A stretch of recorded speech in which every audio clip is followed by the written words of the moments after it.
Conservative commentator and best-selling author Ann Coulter is one of Sarah Palin's biggest supporters. She is with us live in the studio. Good morning. Good morning. Scott Fitzgerald said there's no second acts. I'm wondering if everything that happened with Sarah Palin in her vice presidential campaign was really just an overture and not a first act, and that this really is setting the table for her to run for president. Would you read it that way? I have no idea if that's what she wants to do, but this is certainly a big second act in itself. I mean, she has a massive fan base. This book has been #1 on Amazon since it was announced. It isn't out yet, and we're talking about it.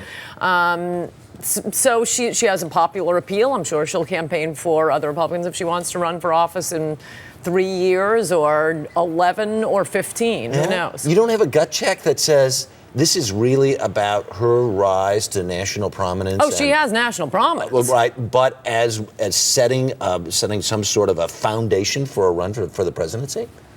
Really? I'm not Nostradamus. I'm stunned. Really? I'm a little stunned. I just thought that you would, this is what it feels like. It doesn't necessarily mean it's so.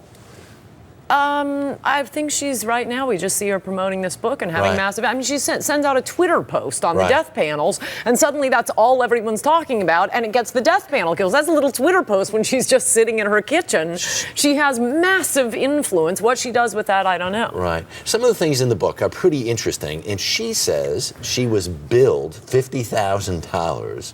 By the RNC for the vetting process. Right. When they came to see, well, was she, runnable? Yeah. And the RNC came back and said, no, she wasn't. This sounds very interesting. The tension and the conflict between her and this campaign were formidable. Right, and wow, I hope she pays them back in this book, and I can't wait to read it. No, I mean, McCain, he was the media's favorite Republican, so any criticism his side made of Palin was instantly printed, and now we finally get the payback, and I'm looking forward to it.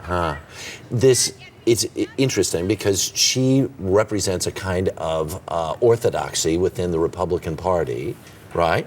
Yeah, I'd put it a little differently. How would you say? I would say she is an authentic American, the way most members of the media are not. That certainly Frank Rich and Maureen Dowd do not represent the average American. She has a blue-collar union card-holding husband. She can go and be comfortable in very many parts of the country where Maureen Dowd and Frank Rich would never deign to visit, much less be comfortable. These would be people who might necessarily be critical of some of the things she has to say. Yes, they certainly were. We're just fleshing this out for the rest of the audience.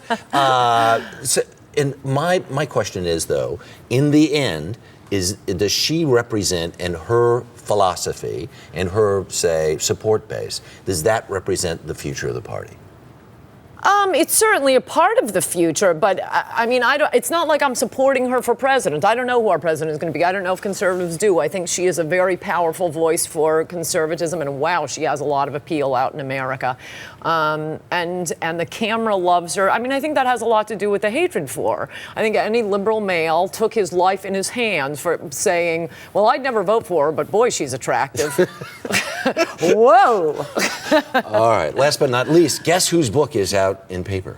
All right, there it is. This weekend. Oh, I discussed the media. It's treatment of Palin in here. I remember that. I remember our conversation about that. All right, Ann Coulter, good to see you.